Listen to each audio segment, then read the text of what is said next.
प्यारे बच्चों नमस्कार। मध्यकालीन राजस्थान इतिहास की क्लास में आपका स्वागत है। अपन पढ़ रहे थे गुजर प्रतिहार। गुजर प्रतिहारों में अपन सेकंड नंबर का ये वीडियो देखते हैं।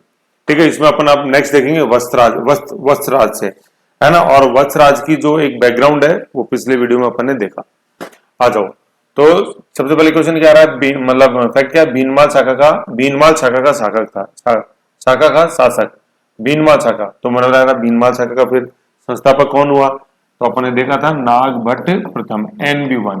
ठीक है ना, वो भीनमाल शाखा का क्या है, संस्थापक है। हरिश्चंद्र ने मंडोर, फिर नागभट्ट प्रथम ने नो डाउट मंडोर से भी रूल किया, लेकिन नागभट्ट प्रथम ने मंडोर के साथ साथ भीनमाल, जिसका पुराना नाम है श्रीमाल, जो वर्तमान जालोर में स्थित है, उसको अपनी दूसरी राजधानी बनाया। और यूं समझ लो कि गुजर प्रतिहारों के भीनमाल शाखा का वो संस्थापक। ठीक है ना, यू ओके। तो ये है भीनमाल शाखा का शासक हो गया ना, संस्थापक नहीं है, ध्यान रखो आप। उपाधि क्या थी, रणहस्तिन। ठीक है ना, रणहस्तिन। तो रणहस्तिन जो शब्द आ रहा है, तो रण मतलब युद्ध, और युद्ध में हाथियों संबंधी जो कौशल जो व्यक्ति दिखाता है उसको अपन रणहस्तिन बोलेंगे। ठीक है, यू है। जैसे रोहिलादी देखा था अपन ने, रोहिलादी, भाई रोहिलादी किसकी उपाधि हुई, हरिश्चंद्र की, योग में निपुण, ऐसे। तो उपाधि रणहस्तिन, युद्ध में हाथी के समान शक्तिशाली। फिर नेक्स्ट जो सबसे इंपॉर्टेंट क्वेश्चन है, जो काफी इंपॉर्टेंट फैक्ट है अपना, वो है इसके दरबारी कवि। ठीक है, सबसे इंपॉर्टेंट क्वेश्चन से रिलेटेड वो है इसके दरबारी कवि। दरबारी कवि जो थे उनका क्या नाम है, उद्बोधन श्री और जिनसेन सूरी। सूरी सूरी याद रख लो, सूरी बंधु हो जाएंगे, सैयद बंधु नहीं है। सैयद बंधु तो अपन मॉडर्न हिस्ट्री में पढ़ते हैं, मतलब अर्ली मॉडर्न हिस्ट्री के अंदर। ये क्या है, सूरी बंधु है, और शेरशाह सूरी से भी कोई संबंध नहीं है। तो अब मैंने बताया सूरी सूरी नाम मैंने बताया, तो कुछ तो याद होगा, उद्बोधन श्री और जिनसेन सूरी। अब देखो, उद्बोधन सूरी ने किताब लिखी है कुवल्यमाला। बहुत आता है क्वेश्चन लिटरेचर के रूप में, वैसे पूछते हैं कि कुवल्यमाला नामक ग्रंथ का लेखक कौन है, तो उद्बोधन सूरी है। अब ये क्वेश्चन पूछा क्यों जाता है कि 18 भाषाओं का वर्णन और उन 18 भाषाओं में मरु भाषा का उल्लेख है ना। 18 भाषाओं में, अभी भाषाओं से कोई संबंध नहीं है। जैसे अपने 8वीं अनुसूची देखते हैं, उसमें अपने 22 भाषाएं हैं। ठीक है, तो इसमें 18 भाषाओं का उल्लेख है। और मोनोज नैन्सी ने गुजर प्रतिहारों की 26 शाखाओं का उल्लेख किया है। तो ऐसे फैक्ट्स को घुमाओ दिमाग में, तो अपने आप याद होगा। आप पूछते हो सर याद नहीं होता, याद इसलिए नहीं होता क्योंकि आप उसको समय नहीं देते, आप उसके साथ जगलिंग नहीं करते, घुमाते नहीं हो। जोकर के हाथ में देखा 5 गेंदे, वो पांचों गेंदों को उछालता रहता है और तालमेल बनाए रखता है पांचों में, एक को भी जमीन पर नहीं गिरने देता। ये वो तालमेल ऐसे सीखोगे।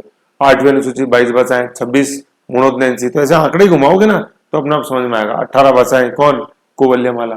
ऐसे उस 18 भाषाओं में एक मरु भाषा का उल्लेख है। ठीक है ना, और अपन जैसे बाद में देखेंगे इस मरु भाषा को आज हम राजस्थानी बोलते हैं, ऐसे। इसलिए इंपॉर्टेंट है कुवल्यमाला। तो देखो याद कैसे रहेगा ये। उद्योग है ना, उद्योग आ रहा है, उद्योग किसका लगाया अपन ने, माला का लगाया। माला के मोती अपन बनाते, माला, उनका उद्योग है। तो उद्योग से उद्बोधन श्री और कुवल्यमाला। और उद्योग किसने लगाया, उद्योग वत्स ने लगाया। तो वत्स का पढ़ने को दिमाग लगता नहीं था, वत्स मतलब बेटा, तो वत्स का तो बेटे का दिमाग पढ़ने को तो लगता नहीं। तो उसने बोला पिताजी मेरे को उद्योग खुला दो, और किसका, मालाओं का। राजस्थान में, राजस्थान मतलब मरु भाषा, मरु प्रदेश में खुला दो, ऐसे याद रखना अपन को। उद्योग उद्बोधन सूरी अपने कुवल्यमाला। दूसरे हैं जिनसेन सूरी, इनकी किताब का नाम है हरिवंश पुराण, है ना। जिनसेन सूरी हरिवंश पुराण, तो एक मैंने याद करा दिया आपको, एक आप याद कर लो। ठीक है, ऐसे खुद की क्लू बनाओ, ज्यादा याद रहेगा। अब मैंने तो कब याद किया था ये 2002 या 3 में याद किया था मैंने, उद्बोधन सूरी कुवल्यमाला, और यही क्लू था, है ना, वत्स उद्योग कुवल्यमाला। और आज भी याद है, करीबन 20 साल बाद। और जब तक जिंदा रहेंगे तो याद रहेगा, भूलेंगे नहीं, ऐसे, क्योंकि वो ऐसे इंटरेस्ट से याद हुआ। ठीक है जिनसेन सूरी हरिवंश पुराण। अब एक तो ये क्वेश्चन हो गया इंपॉर्टेंट जो अपने वत्सराज का है। फिर ये ओशिया से संबंधित, ठीक है ना। ओशिया का है, अपने जोधपुर के अंदर है, तहसील है ओशिया, जो मंदिरों के लिए बहुत फेमस है। और जो ओशिया को अपन बोलते हैं राजस्थान का कोणार्क, है ना। कोणार्क उड़ीसा के अंदर है, जो अपने सूर्य मंदिर के लिए जाना जाता है। ठीक है, कोणार्क सूर्य मंदिर, रथ यात्रा, है ना, जगन्नाथ मंदिर, वो कोणार्क सूर्य मंदिर। और राजस्थान का जो सबसे प्रमुख सूर्य मंदिर है वो भी कहाँ, अपने ओशिया के अंदर। तो ये जो सूर्य मंदिर है राजस्थान का, इसका निर्माण किसने करवाया, इसका निर्माण वत्सराज के समय हुआ। ठीक है ना, निर्माण किसके समय हुआ, वत्सराज के समय हुआ। लेकिन करवाया किसने, उपल देव परमार ने कराया, जो वहां का लोकल सामंत था। लेकिन हुआ किसके समय, उपल देव परमार इंपॉर्टेंट नहीं है, इंपॉर्टेंट है वत्सराज। क्वेश्चन यह किसने करवाया, और जो वत्सराज ऑप्शन में है शासकों के रूप में, तो वत्सराज आंसर उसका, है ना। और करवाया किसने? उपल देव परमार। लेकिन वत्सराज अपन को नाम ध्यान रखना है, ठीक है। तो देखो वत्स ने क्या क्या कर लिया। वत्स ने उद्योग लगा लिया एक तो मालाओं का, उसने ओसिया में सूर्य मंदिर बना दिया वत्स ने, है ना। तो ऐसे याद रखो, वत्स मतलब बेटा, ठीक है। पढ़ने में दिमाग लगते नहीं था, तो उद्योग लगा दिया, सूर्य मंदिर बना दिया, ठीक है। और इसको गुड़ला मंदिर भी बोलते हैं, सूर्य मंदिर, गुड़ला मंदिर। फिर ओसिया में सचिया माता का मंदिर का भी निर्माण, सॉरी है ना, थोड़ी सी गड़बड़ हो गई। जो ओसिया में सूर्य मंदिर का है ना निर्माण, वो तो अपने वत्सराज के द्वारा ही है। सचिया माता का जो मंदिर है ना, उसका निर्माता था उपल देव परमार।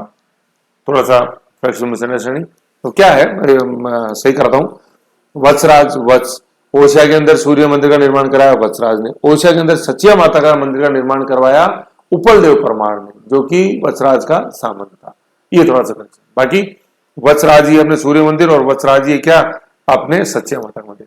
सचिया माता मंदिर आप जैसे है ना, वो खोलो, अपने देवी वाला चैप्टर खोलो, तो ऐसे फोटो दिखाई थी, उसको मेहराब के लिए जाना जाता है। ये ऐसे नीचे से देखते हैं तो यूं ऐसे मेहराब है ना, यूं ऐसे मेहराब बने हुए, मेहराब ऐसे आर्किटेक्ट में बिल्कुल एक साथ दिखाई देते हैं सचिया माता मंदिर ऐसे, ठीक है। तो ये याद रखना अपन को, ओसिया में सूर्य मंदिर, ओसिया में सचिया माता का मंदिर, फिर ओसिया के अंदर ही अपने महावीर स्वामी का मंदिर है, और ओसिया के अंदर ही शैव मंदिर है। पास पास ही पूरा मंदिर कॉम्प्लेक्स है।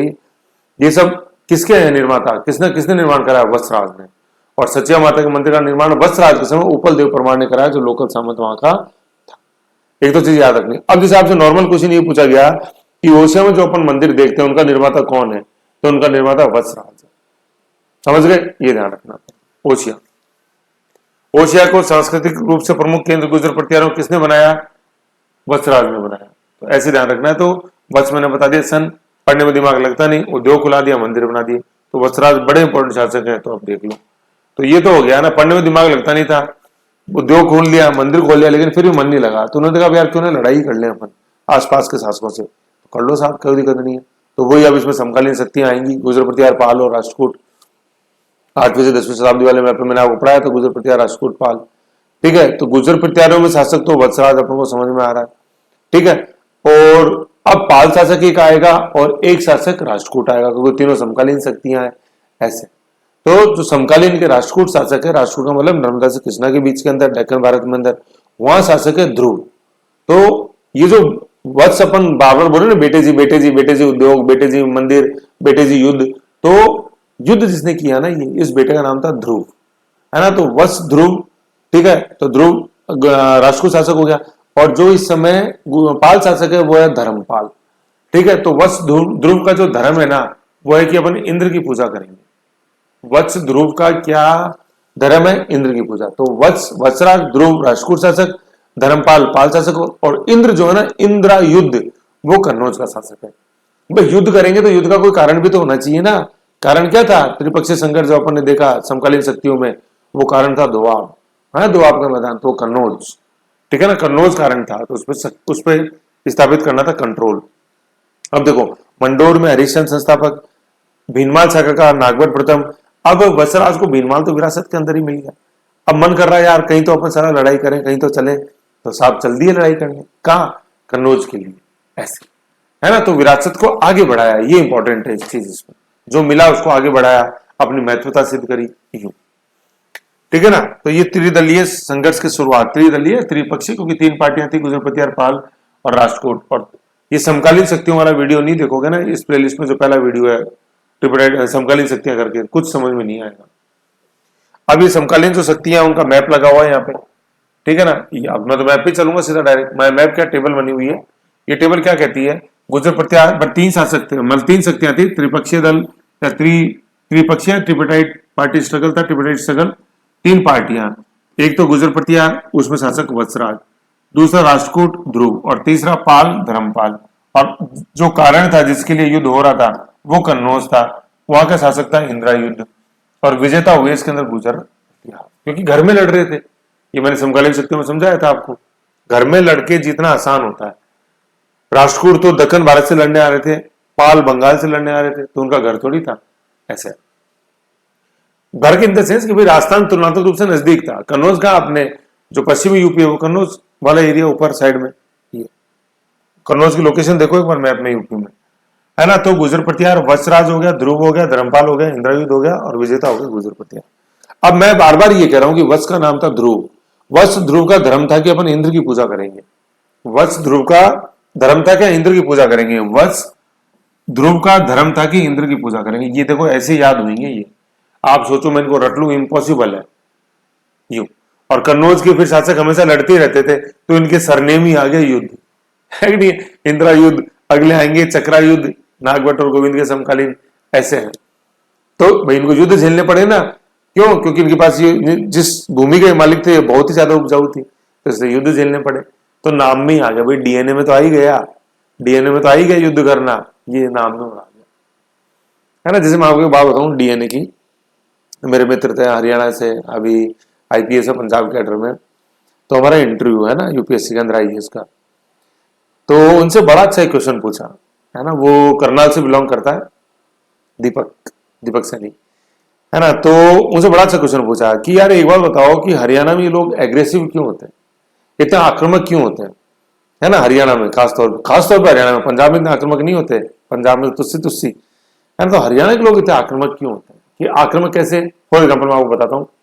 जैसे मान लो आप बस में बैठे हो, है कि नहीं, या क्लासरूम में बैठे हो, चलो आपके संदर्भ में बताओ, क्लास के संदर्भ में बैठे हो, है ना। थोड़ी सी आपके बगल में जगह खाली पड़ी है, एक राजस्थानी बंदा आया और आपको बोला कि भैया थोड़ा उधर सरक जाओ, तो राजस्थानी तो कैसे बोलेगा, भैया थोड़ा उधर सरक जाओ, मैं भी बैठ जाऊं, थोड़ा उधर शिफ्ट हो जाओ।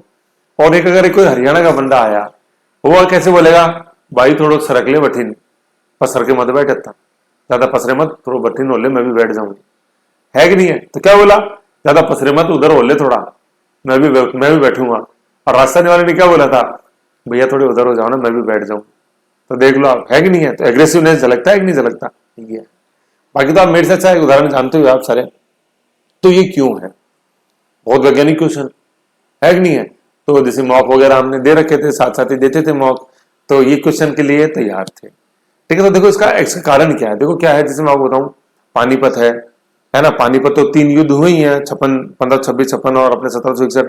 उससे पहले भी जैसे तराइन के युद्ध, तराइन भी कहा अपने इधर पानीपत ही है कि नहीं, कुरुक्षेत्र, और मैं अपने जो दक्षिणी वाला क्षेत्र, दक्षिण हरियाणा यहाँ, और छोटे मोटे युद्ध तो पता नहीं कितने ही हुए हैं, ये तो बड़े बड़े हैं ये तो और फिर क्या था, जैसे ये भाई एक क्वेश्चन ये कि पानीपत के तीनों युद्ध पानीपत में ही क्यों हुए, वो सोनीपत में हो जाते, कहीं भी हो जाते जी, पानीपत में क्यों हुए, क्योंकि पानीपत को अपन प्रवेश द्वार मानते हैं दिल्ली सल्तनत का, है ना, दिल्ली का प्रवेश द्वार। क्योंकि कोई भी आक्रांता जैसे आ रहा है, तो उसको आप सबसे इधर सेंट्रल एशिया आ रहा है, तो सबसे पहले तो हिंदुकुश पे रोक लोगे।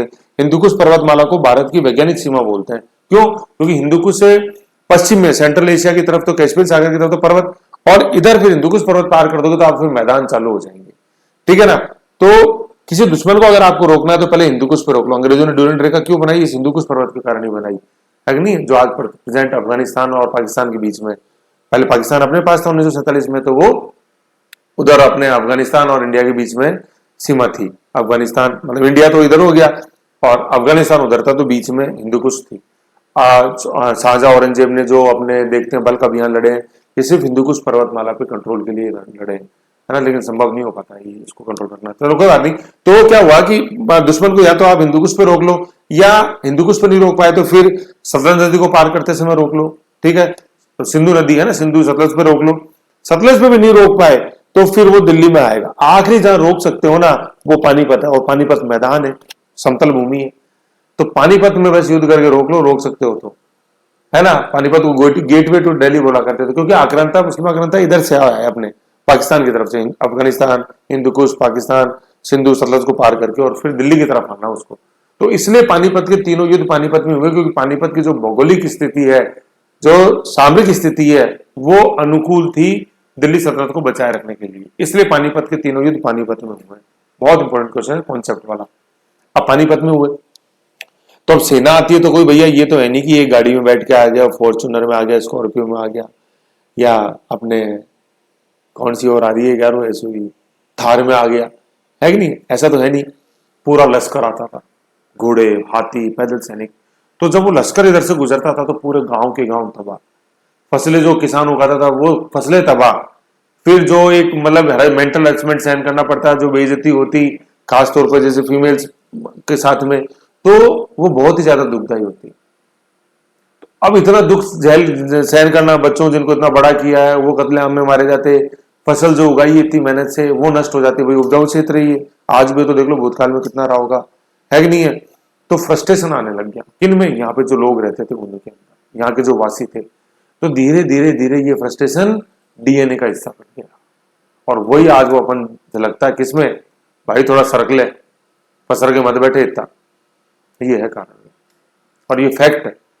ठीक है, तो यही दीपक का आंसर था, ऐसे है ना। ये तो उस साल तो दीपक को आई थिंक शायद इंडियन पोस्टल सर्विस मिली थी, पोस्टल या ऑडिटर अकाउंट्स, मतलब इससे पहले, और ये वाला जब इंटरव्यू था फिर उनको आईपीएस मिला। चलो खैर कोई नहीं, इतने बात होती रहती है कई बार, तो कभी आते हैं जयपुर तो जिक्र करते हैं। चलो खैर ये है ना, तो मतलब अपन थे, ये युद्ध है ना, तो युद्ध से बात आई, तो जैसे युद्ध उनके डीएनए में पड़ गया, तो ऐसे ही युद्ध। तो अच्छे क्वेश्चन थे। जैसे मेरा यहाँ बताने का मकसद मैं ये नहीं था कि दीपक मेरा दोस्त है और वो आईपीएस है फलाना डिमका, है ना, वो तो अब जैसे फैक्ट उससे जुड़े हुए हैं तो मैंने किया। लेकिन मेन क्वेश्चन ये ध्यान अपनी इस कहानी से दो सीखे कि पानीपत के तीनों युद्ध पानीपत में ही क्यों। वो जमाना गया जब पूछेगा पानीपत के 3 युद्ध कब कब हुए, किस किस के बीच में। अब तो कॉन्सेप्ट का जमाना है मेरे प्यारे। और दूसरा ये एग्रेसिवनेस वाला समझ के रखो कि ऐसा क्यों है यार, है ना। ये ठीक है, ये हो गया। तो ये हो गया गुजर प्रतिहार। वत्स तीनों से कैसे, वत्स जो ध्रुव है उसका धर्म क्या है, इंद्र की पूजा करना। तो ये ट्रिपटाइट संघर्ष शुरू हो गया।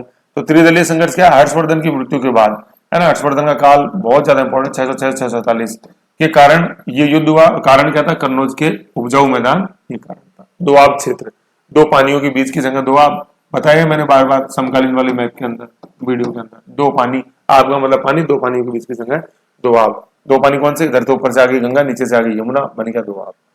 ठीक है, अब देखो इस युद्ध के जो रिजल्ट है ना, वो थोड़े से देखो कि क्या है। देखो, वत्सराज द्वारा ध्रुव पराजित, कहने का मतलब वत्सराज ने ध्रुव से जब अकेले लड़ाई करी तो ध्रुव को हरा दिया। वत्सराज ने जब अकेले धर्मपाल से लड़ाई करी तो धर्मपाल को भी हरा दिया। वत्सराज ने अकेले जब इंद्रायुध से लड़ाई करी तो इंद्रायुध को भी हरा दिया। कहने का मतलब जब ये एक एक करके आए ना, जैसे अपन लड़ाई होती है तो बोलते ही अपन, साले अगर दम है तो एक एक करके आ, मैं तेरे को बता दूं देखो कौन कौन हीरो कौन जीरो, एक एक करके आ तेरे में दम है तो एक एक जब ये वत्सराज इनसे भिड़ा या एक एक का सामना वत्सराज, इन्होंने वत्सराज का किया, तो एक एक में तो वत्सराज ने सबको समेट दिया, है ना। ध्रुव को भी समेट दिया, धर्मपाल को भी समेट दिया, इंद्रायुध को भी समेट दिया। ये चीज इन तीनों के, मतलब तीनों का खासतौर पे तीनों ही समझ लो कि जो हारे ना, कौन कौन हारे, पाल हारे, राष्ट्रकूट हारे और कन्नौज का शासक इंद्रायुध हारा। इन तीनों के समझ में आ गई कि वत्सराज से अपन अगर अकेले गलेंगे ना तो अपन वत्सराज से नहीं जीत सकते, ठीक है ना। अकेले अगर गलेंगे तो अपन नहीं जीत सकते। अब क्या, अपन अगर तीनों यूनाइट हो जाना है तो इस वत्सराज का कोई वजूद नहीं है। तो यही किया, तीनों एक हो गए, है ना। तो तीनों कौन, ध्रुव, धर्मपाल और इंद्रायुध को समझ में आ गया कि अब अपन को जो टाइम आ गया कि अपन को यूनाइट होना पड़ेगा और इस वत्सराज को हराना पड़ेगा। तो यही हुआ। देखो, वत्सराज ने ध्रुव को हरा दिया, वत्सराज ने धर्मपाल को हरा दिया, वत्सराज ने इंद्रायुध को हरा दिया, और इंद्रायुध को हरा के कन्नौज को अस्थायी राजधानी बना लिया वत्सराज ने, क्योंकि जीत लिया हो गया ये। तो कन्नौज को अस्थायी राजधानी बनाने वाला शासक कौन हो गया, वत्सराज हो गया। लेकिन ये अस्थायी थी, स्थायी नहीं बन पाई, है ना। सपना जल्दी चकनाचूर हो गया। चकनाचूर कैसे हो गया कि ये तीनों मिल गए, है ना, तीनों मिल गए।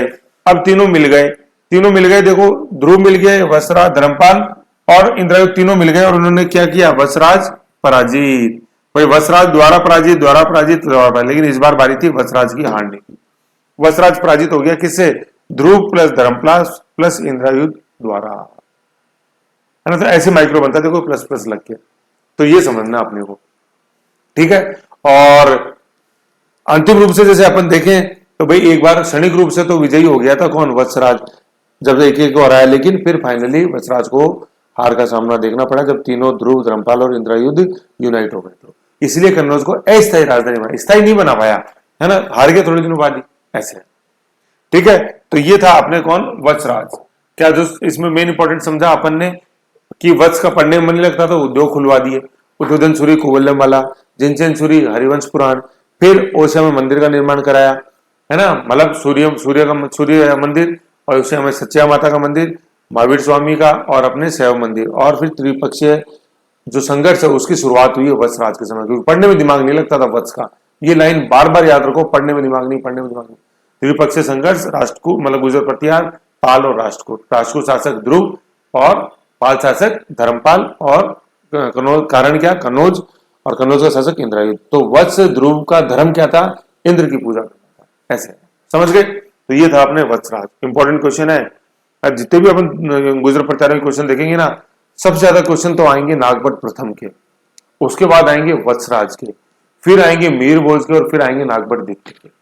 ठीक है ना? ये बड़े इंपॉर्टेंट रूलर्स में से एक है वत्सराज। समझ रहे हो आप? आज आर्ट एंड कल्चर में भी देखो अपन ने सूर्य माता और सच्चे माता सब पढ़ते हैं, और जब मैंने देवियां पढ़ाई उसमें सच्चे माता पढ़ा है, फोटो भी हो मेरावली, और त्रिपक्षीय संघर्ष वैसे अपने आप में इंपॉर्टेंट है, क्योंकि जो गौरी जीत पाए है ना, अभी गौरी तो बाद में आएंगे 1191-92 प्रथम दिन है ना, उसका सबसे बड़ा कारण था ये धीरे धीरे उत्तर भारत की शक्ति क्षीण होने लग गई, और शक्ति कमजोर, उत्तर भारत के राज्यों की शक्ति कमजोर होने की नींव पड़ी थी इस त्रिपक्षीय युद्ध से।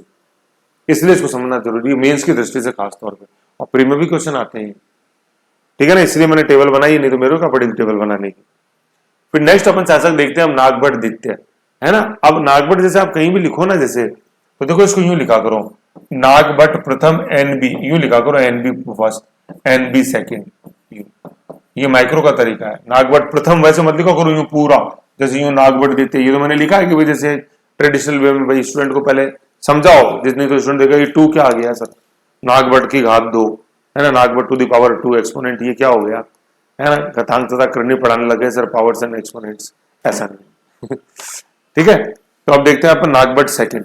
नागभट्ट प्रथम कौन था?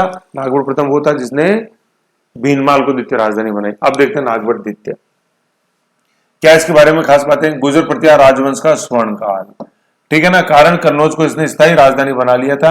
कन्नौज के शासक चक्रायुद्ध को हराकर, त्रिपक्षीय संकट देखिए उसमें आएगा चक्रायुद्ध, लेकिन क्या देखा अपन ने? गुर्जर प्रत्यार राजवंश का स्वर्ण काल। अब देखो क्या, गुर्जर प्रत्यार वंश का संस्थापक हरिश्चंद्र, गुर्जर प्रत्यारों की भीनमाल शाखा का संस्थापक कौन? नागभट्ट प्रथम। फिर गुर्जर प्रत्यारों का ओवरऑल में जैसे अपन देखते हैं तो स्वर्णकाल कौन हुआ? अपने नागभट्ट द्वितीय, समझ गए। और भीनमाल शाखा का वास्तविक संस्थापक भी नागभट्ट द्वितीय हो जाएगा, और भीनमाल शाखा का संस्थापक कौन? नागभट्ट प्रथम। ऐसे याद रखना है। जैसे ये देखो, ये टेबल ऊपर अपने बनी हुई थी नोट्स में, मैं बताऊं आपको, ये यहाँ पे टेबल है ना, ये इस टेबल को समझ के रखो। आप देखो हरिश्चंद्र का गुर्जर प्रत्यार वंश का संस्थापक है, और राजधानी थी इसकी मंडोर, ठीक है ना। नागभट्ट प्रथम गुर्जर प्रत्यार वंश का वास्तविक संस्थापक, देखो संस्थापक और वास्तविक संस्थापक फर्क होता है, 1000 बार समझा दिया मैंने, है ना। वास्तविक संस्थापक ये, और भीनमाल जालोर शाखा का संस्थापक हो गया, ठीक है ना, क्योंकि भाई मंडोर तो उसको विरासत में मिला, फिर उसने आगे बढ़ाया और दूसरी राजधानी बनाई, क्या? भीनमाल। तो भीनमाल का संस्थापक कौन हो गया? भीनमाल का नागभट्ट प्रथम। फिर आता है नागभट्ट द्वितीय NB2, क्या है? गुर्जर प्रत्यार राजवंश का स्वर्ण काल, ठीक है ना भाई। गुर्जर प्रत्यार वंश का संस्थापक हरिश्चंद्र, गुर्जर प्रत्यार का वास्तविक संस्थापक नागभट्ट प्रथम, और गुर्जर प्रत्यार का स्वर्णकाल कौन? अपने नागभट्ट द्वितीय। तो याद रखना, ये संस्थापक, वास्तविक संस्थापक और स्वर्णकाल गुर्जर प्रत्यारों का, संस्थापक हरिश्चंद्र, वास्तविक संस्थापक नागभट्ट प्रथम, और अपने स्वर्णकाल नागभट्ट द्वितीय। किस कारण से बोलते हैं अच्छी तरह समझो। जैसे मैंने आपको कुतुबुद्दीन ऐबक द्वितीय में पढ़े, अपन दिल्ली सल्तनत में भी चले रहे समकालीन, उसमें मैंने समझाया ना कितने ढंग से, वो कॉन्सेप्ट यहाँ लगेगा। कुछ तो किया होगा इन्होंने। वास्तविक संस्थापक कैसे बन गया? भीनमाल को दूसरी राजधानी बनाया, मेड़ता को जीता है कि नहीं है, आसपास के क्षेत्र जीते, ऐसे। नागावलोक, नारायण, नागभट्ट प्रथम में पढ़े थे सारे, ठीक है ना। अब नागभट्ट द्वितीय क्या है? गुर्जर प्रत्यार का स्वर्णकाल हो गया, और दूसरा अपन क्या देखते हैं? भीनमाल जालोर शाखा का वास्तविक संस्थापक। क्यों? क्योंकि इसके कारण भी देखेंगे अभी अपन, है कि नहीं है, बहुत ज्यादा फेमस हुए। तो स्वर्णकाल क्यों बोलते हैं कन्नौज का, या भीनमाल शाखा का वास्तविक संस्थापक क्यों बोलते हैं? कारण कन्नौज पर कोई इन्होंने स्थायी राजधानी बनाया, कन्नौज के शासक चक्रायुद्ध को हराकर। भाई वत्स ध्रुव जो था ना, जिसका धर्म था क्या, किसकी पूजा? इंद्र की पूजा करना। तो वत्सराज के समय तो कन्नौज का शासक था इंद्रायुद्ध, और यहां था चक्रायुद्ध। तो देखो सरनेम में युद्ध आ गया, चक्रायुद्ध, कितने युद्ध झेले, ठीक है। तो ये टेबल ऐसे याद रखो पूरा।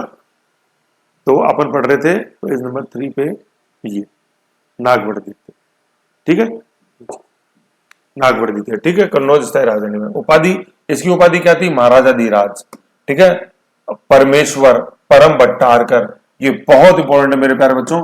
कई बार क्या होता है, इस लाइन पूरी इन तीनों को एक साथ ही बना देते हैं, एक साथ ही एक साथ लिख देते हैं, क्या?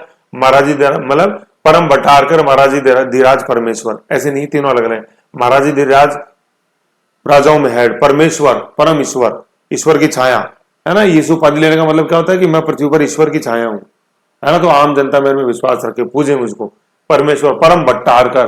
भट्ट का मतलब क्या होता है, ज्ञानी जो ब्राह्मण होते हैं उनको भट्ट बोलते हैं।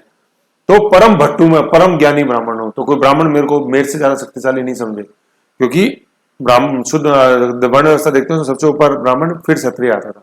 तो शासक क्षत्रिय, गुजर प्रतिहार क्षत्रिय है कि नहीं है। अपना जो ग्वालियर प्रशस्ति है मीर भोज की, उसमें क्षत्रिय बताया हुआ, स्रोत देखे थे अभी अपन ने ऊपर। तो इनका ही कहना हम परम भट्टारकर, भाई ब्राह्मण से भी सुप्रीम, ऐसे ईश्वर, सर्वोच्च सत्ता, परमेश्वर, राजाओं में सबसे ऊपर, महाराजा। तो ये उपाधि, और उपाधि इसने कब धारण करी, मुंगेर के युद्ध में इसने बंगाल के शासक को हराया। ठीक है, ये मुंगेर मतलब बुचकुला शिलालेख अपने जोधपुर का, और इसमें इसने अभी आगे देखेंगे अपने मुंगेर, तो यहाँ आएगा ये ना, मुंगेर के युद्ध में नागभट्ट द्वारा ये उपाधि ली गई थी। और जो उस समय पाल शासक था धर्मपाल, ये धर्मपाल वही चला रहा जो वसराज के समय पाल शासक था, उसको हराया था। मुंगेर कहाँ, अपने बिहार के अंदर है मुंगेर, है कि नहीं। मुंगेर भागलपुर बिहार, गंगा नदी के बिल्कुल जंक्शन पे है। गंगा नदी नीचे से आती है, अपने ऊपर से गंडक आ रही है, नीचे से सोन आ रही है, वहां जंक्शन पे मुंगेर, देखना है हमारा पाटलिपुत्र के बगल में, पटना के पूर्व में। ठीक है, तो ये बुचकुला शिलालेख है। ये शिलालेख बहुत इंपॉर्टेंट है। बुचकुला अपन ने मंडोर शिलालेख पढ़ा, ये बुचकुला शिलालेख, पहले तो मंडोर पढ़ा था, फिर घंटियाल पढ़ा था। ठीक है ना, कुकर में, है ना, मतलब घंटे में पके कुकर, कुकर तो घंटियाल शिलालेख। और ये क्या, बुचकला, है ना, जोधपुर के अंदर ये बुचकला शिलालेख, ये आते हैं सब प्री के क्वेश्चन है। बुचकला शिलालेख, घंटियाल शिलालेख, घंटियाल तो बहुत इंपॉर्टेंट है। ठीक है, तो ये उपाधि महाराजाधिराज परमेश्वर परम भट्टारकर ही है। तो देखो मैं बार बार कह रहा था ये स्वर्णकाल है, तो स्वर्णकाल यूं कहने से थोड़ी हो जाए, दिखना भी चाहिए। वो दिखा रही है ये उपाधियां कि साहब देखो, हाँ बिल्कुल सही है, सब था स्वर्णकाल। फिर अपन देखते हैं इसने ग्रंथ लिखा है बलि प्रबंध। बलि किसकी देनी है भाई, जो मेरे से लड़ेगा उन सब की मैं बलि चढ़ा दूंगा। महाराजाधिराज परम परमेश्वर, मतलब परमेश्वर परम भट्टारकर, सबकी बलि चढ़ा दूंगा, तो बलि प्रबंध। ठीक है, समकालीन मेवाड़ शासक, है ना, इसके समकालीन जो मेवाड़ शासक था वो खुमान था। खुमान के समय चित्तौड़गढ़ पर पहला विदेशी आक्रमण हुआ, है ना। यूं मत समझना कि अलाउद्दीन का पहला विदेशी आक्रमण था, उससे पहले भी विदेशी आक्रमण हुआ। और वो किसका आक्रमण था, मामू का, है ना। मामू कौन था, मामू मलेच था, अरब। ठीक है ना, मामू अपन पढ़ते हैं 100 एकड़ की जमी है मेरे मामा की, है कि नहीं है। गांव के सरपंच है मेरे मामा जी, वही फॉर्च्यूनर क्या क्या गाड़ी है वो, तो मामू। तो खुमान भाई कैसे है ये कहानी, मैं आपको बता देता हूँ। अपने गुजर प्रतिहारों में तो शासक चल रहा है एन बी द्वितीय, नागभट्ट द्वितीय। इसके समकालीन जो चित्तौड़ में था, भाई ये तो अपने मंडोर में है ना, ये भीनमाल में, जालोर में, चित्तौड़ में जो था शासक था उसका नाम था खुमान। खुमान पे उस समय मतलब चित्तौड़ पे विदेशी आक्रमण हुआ पहला, और आक्रांता का नाम था मामू, जो कि मलेच शासक था। मैं से मामू, मैं से मलेच। ठीक है, तो अब खुमान को लगा कि यार इसको हराएं कैसे, तो खुमान ने मदद मांगी किससे, नागभट्ट द्वितीय से। तो नागभट्ट द्वितीय ने मदद करी खुमान की और मामू को हराया। मामू कौन था, मलेच था। अब ये याद कैसे रहेगा, अजी ताला बनता है ना, ताला, उससे पहले उसकी चाबी बनती है। हर ताले की चाबी है, घबराओ मत। खुमान आ गया, खुमान आ गया, खुमान आ गया। ठीक है, खुमान, अब खुमान में एक मैं जो है तो मामू में चला गया, एक मैं मलेच में चला गया। मतलब ये तो मामू हो गया, एक मलेच हो गया, मामू मलेच, है कि नहीं है, मलेच और मामू हो गया, खुमान खत्म। बताया कि नहीं बताया मैंने ऐसा। अब चलो आप बोलते सर ये तो हमें सब आता था ना, डीम का हमने तो पढ़ी हुई है, तो मुझे बताओ खुमान रासो किसने लिखा, कमेंट करके बताओ एक बार। खुमान रासो बहुत ही प्रसिद्ध ग्रंथ है, वो किसने लिखा मुझे बताओ। और खुमान मैंने बता दिया, खुमान के समय मेवाड़ शासक था, चित्तौड़ का, चित्तौड़ मेवाड़ का हिस्सा। ठीक है ना, और प्रथम विदेशी आक्रमण हुआ मामू मलेच, और मदद करी नागभट्ट द्वितीय। आपका होमवर्क है खुमान रासो किसने लिखा, कृपया करके कमेंट करके बताएं। बताना चाहते हो तो, नहीं तो बैठे रहो चुपचाप। नागभट्ट द्वितीय की सहायता से मामू पराजित हो गया। ठीक है, मलेच नाशक, मलेच नाश किया ना, मामू का नाश किया, तो इसको मलेच नाशक बोला है खंडिया शिलालेख में, जो उज्जैन से मिला है। तो इसका मतलब उज्जैन भी इसके कंट्रोल में था। चित्तौड़ तो इनडायरेक्टली कंट्रोल में हो ही गया, मामू की मदद करी तो, मतलब खुमान की मदद करी, मामू की तो क्या मदद करी, मामू को तो हराया, है ना। तो खंडिया शिलालेख उज्जैन मिला है, वहां इसको मलेच नाशक बोला है। इसने अपने राज्य का विस्तार किया। कालिंजर, कालिंजर कहाँ अपने, कालिंजर जो आज अपन देखते हैं ना, ग्वालियर वाला जो पार्ट है ना, ग्वालियर वाला जो पार्ट है, ग्वालियर से पूर्व की तरफ अपन जैसे जाते हैं तो वो कालिंजर है, मतलब बुंदेलखंड जिसको अपन बोलते हैं वो कालिंजर है। दक्षिण का प्रवेश द्वार बुंदेलखंड, बुंदेला राजपूत, है ना, बुंदेलखंड, है ना, महारानी रानी झांसी जो होती है 1827 में, उसको बुंदेली, है ना, खूब खूब लड़ी मर्दानी बुंदेली रानी बुंदेलखंड की। विदर्भ, विदर्भ क्या है, जो महाराष्ट्र वाला क्षेत्र है उसको विदर्भ बोलते हैं अपन, विदर्भ, है ना, विदर्भ सूखा पड़ता है इसके अंदर। विदर्भ भारत की सुसाइड राजधानी, सुसाइड कैपिटल ऑफ इंडिया, है ना, विदर्भ। किसान बहुत सुसाइड करते हैं क्योंकि ऋण लेते हैं फसल उगाने के लिए, फसल फेल हो जाती है ऐसे। तो बीटी कॉटन इन्होंने उगाई थी, तो बीटी कॉटन पढ़ा होगा मस्त आपने, जीएम क्रॉप बीटी कॉटन। तो फिर वो ऋण में उलझ गए बहुत ज्यादा, और फिर गन्ने की खेती करते हैं, गन्ने के प्राइस मिलते नहीं है तो ऋण नहीं चुका पाते, फिर वो सुसाइड कर लेते हैं। ठीक है, विदर्भ महाराष्ट्र। लाट प्रदेश मालवा, है ना, ये सब इसने जीते, लाट प्रदेश में था उज्जैन। तो देखो इसलिए है ये स्वर्ण काल। उपाधियां देख लो, बलि प्रबंध ग्रंथ देख लो, कहां तक विस्तार कर लिया। उधर देखो मलेच्छ को हरा दिया, मामू खुमान, है ना, खुमान की मदद करी, मलेच्छ को हरा दिया। खंडिया शिलालेख उज्जैन से अपन को जानकारी मिलती है। और कहां तक जीत लिया देखो, विदर्भ प्रदेश महाराष्ट्र, इधर लाट प्रदेश मालवा, कालिंजर। मैप पे बना के देखो, आप बनाओ तो सही एक बार नागपुर द्वितीय का मैप, अपने आप आपको पता लगेगा कि ये क्यों है स्वर्ण काल, क्यों है वास्तविक संस्थापक भीनमाल साका। एक बार इसका मैप बनाओ और यहाँ चिपकाना है नोट्सों के अंदर ऐसे। अब अपन देखते हैं इसके समय का त्रिपक्षीय संघर्ष। त्रिपक्षीय संघर्ष में भी किन किन को उड़ाएगा देखो। गुजर प्रत्यार शासक तो हो गया एनबी द्वितीय, नागभट्ट द्वितीय। राष्ट्रकूट शासक था जो गोविंद था, जो इससे पहले अपन ने देखा वत्सराज के समय कौन था, ध्रुव, वत्स ध्रुव। फिर ये धर्मपाल कॉमन है, इसमें पहले और दूसरे चरण में दोनों में पाल शासक धर्मपाल लिए। धर्मपाल को मुंगेर के युद्ध में हराएगा कौन, अपने गुजर प्रत्यार शासक नागभट्ट द्वितीय, एनबी सेकंड। कन्नौज का शासक चक्रायुध था, पाल समर्थक था, और आयुध वंश का अंतिम शासक है कौन, चक्रायुध। इसके बाद कन्नौज पे खत्म हो जाता है, कन्नौज पे ये स्थायी राजधानी बना लेते हैं। कौन बना लेगा, ये नागभट्ट द्वितीय। अभी अपन देखते हैं सब आएगा। और विजेता हुआ गुजर प्रत्यार, प्रथम में भी विजेता गुजर प्रत्यार, है ना, समकालीन थोड़े से रूप के लिए। ठीक है, सेकंड में गुजर प्रत्यार, और फिर फाइनली थर्ड देखेंगे उसमें भी गुजर प्रत्यार, ऐसे। ओके, महिपाल के समय आएगा गुजर प्रत्यार शासक, महिपाल आएगा, उसमें हम देखेंगे अभी अपन। ठीक है ना, तो ये हो गया अपने गुजर प्रत्यार। तो नागभट्ट द्वितीय गोविंद, राष्ट्रकूट शासक गोविंद है ना, और यहाँ धर्मपाल हो गया। तो ना गए नागभट्ट आ रहा है तो गै से इसको शामिल कर दो गोविंद से, धर्मपाल कॉमन रह रहा है। तो नागभट्ट द्वितीय सेकंड है, फर्स्ट नहीं। तो नागभट्ट के जितने भी क्वेश्चन आते हैं ना उसमें फर्स्ट और सेकंड में स्टूडेंट फंस जाता है। तो नागभट्ट प्रथम तो पहले चला गया, भीनमाल शाखा का संस्थापक, और गुजर प्रत्यार का वास्तविक संस्थापक नागावलोक नारायण, वो तो फर्स्ट में चला गया, ये सेकंड है, मुंगेर तक पहुंचने वाला। भाई संस्थापक तो वहां स्थिति मजबूत करेगा भीनमाल में, फिर स्वर्णकाल वाला अपने आप को आगे बढ़ाएगा, तो सेकंड आगे बढ़ाएगा। ठीक है ना, ऐसे है, ये अपन ने देखा। ठीक है, आयुध वंश का अंतिम शासक ये। अब देखो क्या है, नागभट्ट द्वितीय द्वारा गोविंद पराजित हो गया, नागभट्ट द्वितीय द्वारा गोविंद पराजित हो गया, मतलब एक एक को देखा तो सबको हराता जाएगा। नागभट्ट ने गोविंद को हरा दिया, नागभट्ट ने धर्मपाल को हरा दिया, नागभट्ट ने चक्रायुध को हरा दिया। लेकिन जब ये तीनों एक साथ आ गए, कौन, गोविंद, धर्मपाल और चक्रायुध, तो क्या हुआ देखो, नागभट्ट हार गया, है ना। लेकिन वो हार इसकी क्षण की थी, फिर इसने वापस लेने की कोशिश करी, जीत नहीं पाया। लेकिन ये नहीं जीता, है ना, मतलब तीनों ने मिलकर नागभट्ट द्वितीय को तो हरा दिया, लेकिन कोई कन्नौज पे क्लेम नहीं कर पाया। कन्नौज पे क्लेम गुजर प्रत्यारों का ही बना, ये चीज इंपॉर्टेंट है समझने वाली। तो इसीलिए कन्नौज स्थायी राजधानी बना ली थी किसने, नागभट्ट द्वितीय ने। नागभट्ट द्वितीय द्वारा गोविंद पराजित, नागभट्ट द्वितीय द्वारा धर्मपाल को पराजित किया, किसमें, मुंगेर के युद्ध में। मुंगेर कहाँ है, वर्तमान बिहार में। तो इस समय है बिहार, उस समय सारा बंगाल ही था, जिसको अपन अंग्रेजों से आने पहले से जिसको बंगाल बोलेंगे ना, उसमें देखो क्या था, आज का बिहार था, आज का झारखंड, आज का उड़ीसा, आज का पश्चिम बंगाल और आज का बांग्लादेश, ये मिला के था उस समय क्या, बंगाल। ठीक है, मुंगेर का युद्ध हुआ, इसमें नागभट्ट द्वितीय ने हराया किसको, धर्मपाल को, और क्या उपाधि धारण करी, महाराजाधिराज। वही राजाओं में सबसे प्रमुख हूं मैं, कोई राजा नहीं है ना, तो ये अपने राष्ट्रकूट शासक है कौन, गोविंद, ये राजा है ना, ये जो अपने पाल शासक है धर्मपाल, ना ये राजा है, ना कन्नौज का शासक चक्रायुध, ये राजा है। राजा तो कौन है, महाराज अधिराज, कौन, नागभट्ट। ठीक है, तो नागभट्ट द्वितीय, नागभट्ट द्वितीय, कैसे गोविंद, राष्ट्रकूट शासक, समझ गए। ये हो गए। तो महाराज अधिराज, परमेश्वर, जो टाइटल है ना वो चरितार्थ होना चाहिए, रटोगे तो नहीं समझ में आएगा, कॉन्सेप्ट समझो क्यों ऐसे। स्रोत क्या है, बुचकुला अभिलेख है, जैसे मैंने बताया जोधपुर के अंदर बुचकुला अभिलेख। खंडिया शिलालेख उज्जैन से मिला, उसमें इसको क्या बताया है, मलेच्छ नाशक बताया। नागबर द्वितीय द्वारा चक्रायुद्ध को पराजित किया गया और कन्नौज को स्थायी राजधानी बनाया, इसलिए है ये स्वर्णकाल गुर्जर प्रतिहारों।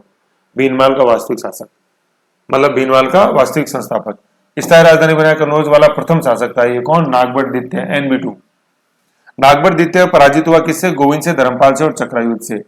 माना पराजित तो हो गया, लेकिन ये तीनों कोई भी क्लेम नहीं कर पाए कन्नौज पे। देखो चक्रायुद्ध ने तो हाथ खड़े कर दिए, अंतिम आयुध शासक खत्म, कन्नौज की कहानी खत्म, मतलब आयुध खत्म हो गया। अब इसके बाद कन्नौज ही पर राज किसका है? गुर्जर प्रतिहारों का ही है। तो अपन जब थर्ड चरण देखेंगे ना इसका त्रिपक्षीय संघर्ष का, तो उसमें कन्नौज में कोई शासक ही नहीं होगा। क्यों?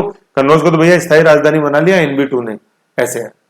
ठीक है, फिर धर्मपाल ने भी हाथ खड़े कर दिए। भाई कन्नौज ही जब जीत लिया, मुंगेर के युद्ध में हरा ही दिया धर्मपाल को, उपाधि ले ली नागबर द्वितीय ने महाराजा धीराज। तो धर्मपाल बोला ठीक है साहब, थे जीत्या, मैं तुम्हारी मान ली मारी हार, ठीक है, तो कन्नौज भी मैंने तुमको सौंप दिया। ये जो कन्नौज समर्थक था, देखो चक्रायुद्ध को, है ना, चक्रायुद्ध को क्या सपोर्ट था किसका? पाल शासक का, धर्मपाल का, है कि नहीं? तो जब धर्मपाल मतलब कन्नौज का शासक, चक्रायुद्ध सरेंडर हो गया तो धर्मपाल भी सरेंडर हो गया, क्योंकि दोनों की एकता थी, कन्नौज और अपने पाल शासक दोनों पास पास थे ना। कन्नौज का मतलब यूपी हुआ, पाल का मतलब बंगाल हुआ, तो सरेंडर कर दिया। तो धर्मपाल ने भी बोल दिया ठीक है साहब, कन्नौज थे राखो, मान तो कौन सा है, हम तो शांति से ही सही है, ऐसे। ठीक है, तो धर्मपाल भी नहीं जीत पाया। अब गोविंद तो वैसे ही दूर लड़ रहा था, उसको तो दक्षिण भारत से मतलब था, उसको क्या मतलब उत्तर भारत से। तो उसने बोला ठीक है रे यार, कोई बात नहीं, एक बार हरा दिया अपन ने किसको? नागबर द्वितीय को, लेकिन कन्नौज में अपनी कोई रुचि नहीं है। वो भी चला गया दक्षिण भारत में गोविंद। तो कन्नौज पे इनडायरेक्टली रूल किसका ही बना रहा? गुर्जर प्रतिहारों का ही, ऐसे। ठीक है, ये है। फिर क्या था, ये इधर रुचि बनाए रखा। अब जैसे हार गया था, फिर इसने लास्ट में गंगा में जल समाधि ले ली थी, किसने? नागबर द्वितीय ने। ये दुनिया, ये दौलत शोहरत, ये महाराजा धीराज, ये परमेश्वर, ये परम भट्टारकर, ये दौलत शोहरत, ये मेरे किसी काम की नहीं, और गंगा में जाके डूब गया। वही स्वर्ण काल, कितना लड़ा, कितनी कोशिश करी, जालोर भीनमाल से गया मुंगेर। आज देखो मान लो आपको ट्रेन पकड़ के जानी है, इधर जाओगे हैं, जैसे शालीमार एक्सप्रेस कोई सी भी पकड़ी जालोर से, तो 10 बार सोचना पड़ता है, यार मुंगेर सेंटर आया कैसे जाऊं, है कि नहीं? मान लो आरिस का आपका सेंटर आ जाए मुंगेर और जाना, और यार छोड़ो यार, बेचारे तो लड़ने गया था घोड़े पे, कम से कम 3-4 महीने तो पहुंचने में लग गए होंगे, देख लो बात। तो इतना स्वर्ण काल, और फिर क्या मिला अंत में? गंगा में समाधि, यूं भी कह सकते हैं जल समाधि। और जो नेगेटिव बोलने वाले हैं वो है क्या की समाधि, सुसाइड कर लिया, गंगा में कूद गए ऐसे। भाई जो पॉजिटिव सोचेगा वो तो बोलेगा समाधि, गंगा में जल समाधि, और नेगेटिव वाला आ गया डिप्रेशन में, कूद गया गंगा में और कर लिया आत्महत्या। अंत दुखद, लेकिन जीवन तो कितना, आप देख लो स्वर्णकाल, महाराज धीराज, परमेश्वर, परम भट्टारकर, सुप्रीम, है कि नहीं है? कैसे है ना? तो जो अंत था वो थोड़ा दुखद, कोई बात नहीं। खैर 1833 में 833, है ना, ये याद रखो 833, ठीक है। और इसका जो उत्तराधिकारी था वो रामभद्र था। राम, भाई राम नाम सत्य, गंगा जल समाधि राम। ये रामभद्र इसलिए क्योंकि रामभद्र की हत्या करेगा मीर भोज, जो पहला पितृहंता है गुर्जर प्रतिहारों में। तो नागबर द्वितीय ने मतलब समाधि ली, राम नाम सत्य हो गया गंगा में। वैसे भी गंगा में विसर्जन होता है ना, ये जिंदा हुआ, अगर बाद में मृत्यु होती तो अस्थियां विसर्जित गंगा में ही होती, ऐसे है। तो गुर्जर प्रतिहार शासक कौन सा जो गंगा में जल समाधि ली? नागबर द्वितीय, और राम नाम सत्य उसका पुत्र रामभद्र, ठीक है ना। इसलिए मैं बता रहा हूँ रामभद्र जानना जरूरी है। अगला अपन देखेंगे ना, रामभद्र, देखो ये रामभद्र शासक बना, रामभद्र की हत्या कर देगा ये मीर भोज, जो कि पहला पितृहंता है। मीर भोज गुर्जर प्रतिहार शासकों में पहला पितृहंता है ये मीर भोज। हत्या किसी करेगा? ये अपने पिता रामभद्र की, समझ लो ना। इसके पिता थे मीर भोज के पिता रामभद्र, और रामभद्र के पिता नागबर द्वितीय। नागबर द्वितीय का उत्तराधिकारी कौन बना? रामभद्र, ऐसे जानना जरूरी देखो, ठीक है ना। तो ये नागबर द्वितीय था, समझ गए? ये चीज है एक। अब एक चीज यहाँ पे मैं उनको और लिखनी है, तो ये नागबर द्वितीय का जो है ना, ये काल नहीं मैंने लिखा, तो यहाँ काल लिख लो अपने 1795 से 1833,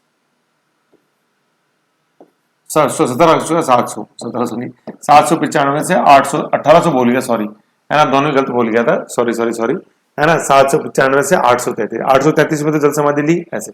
तो कितने साल इसने राज किया? तो करीबन 33 तो ये और 5 ये, 33 और 5 38 साल राज किया। एक अपन क्वेश्चन देखेंगे उसमें यह है कि इसने 50 साल राज किया, वो ऑप्शन गलत है। उसमें यह है कि नागबर द्वितीय के बारे में कौन से क्वेश्चन सही है नहीं है। तो इसने 50 साल राज नहीं किया, इसने 38 साल राज किया। 795 से 1833, है ना।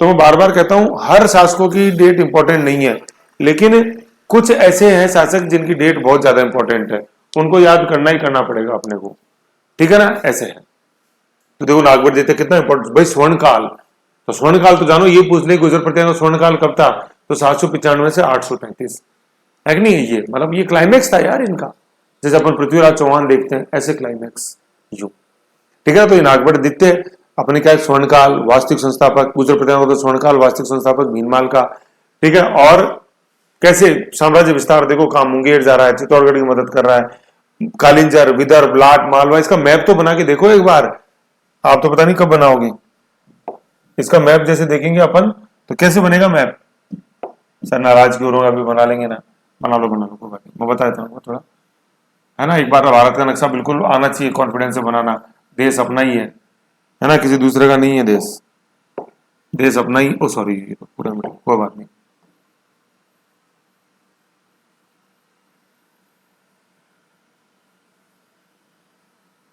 ठीक है, ये अब अपन नागभट्ट द्वितीय का साम्राज्य बनाते हैं ये हो गया भीनमाल, ठीक है, भीनमाल जीत लिया। इधर ये हो गया मुंगेर, ठीक है, उज्जैन में अपने देखा खांडिया शिलालेख, ठीक है, ये उज्जैन इधर, ठीक है, ये हो गया अपने ये, फिर ये और लाट प्रदेश हो गया, ये लाट प्रदेश जो मालवा है, ठीक है, विदर्भ हो गया, ये अपने महाराष्ट्र, ये है कि नहीं। तो अब देखो ये पूर्ण मतलब राजस्थान के और ऊपर से ये कन्नौज पे, कन्नौज को तो कन्नौज के शासक को हराया ही कौन, कन्नौज का शासक कौन, चक्रायुद्ध, है ना। नागपुर से चक्कर आने लगे चक्रायुद्ध को, भाई स्वर्ण काल आ रहा है, महाराजाधिराज परमेश्वर परब बट्टारकर ये उपाधियां देख के चक्कर आ गए चक्रायुद्ध को, तो और सरेंडर कर दिया जी, लो कन्नौज हमेशा के लिए।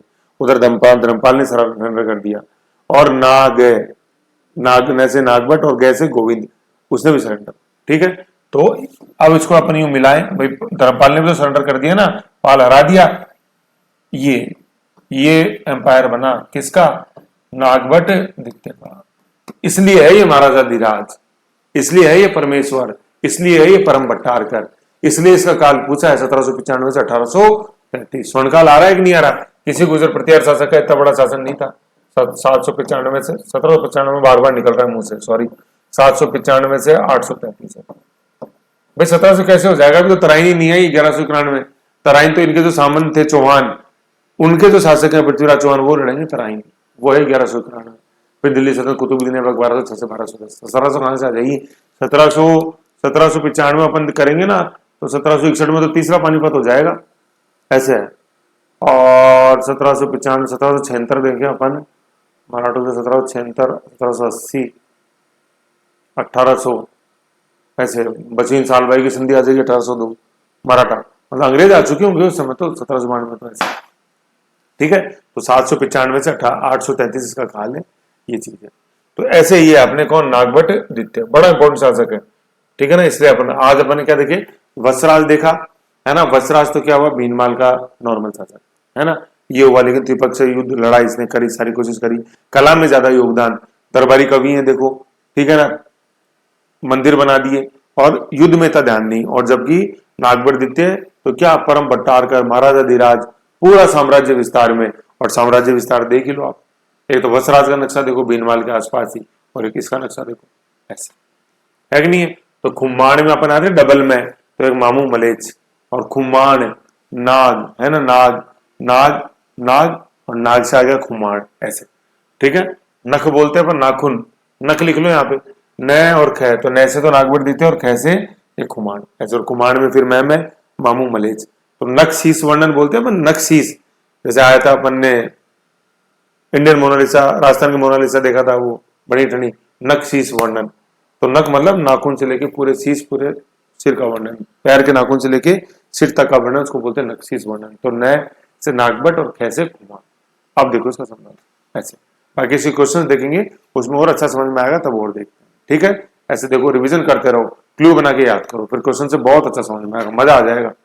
ओके।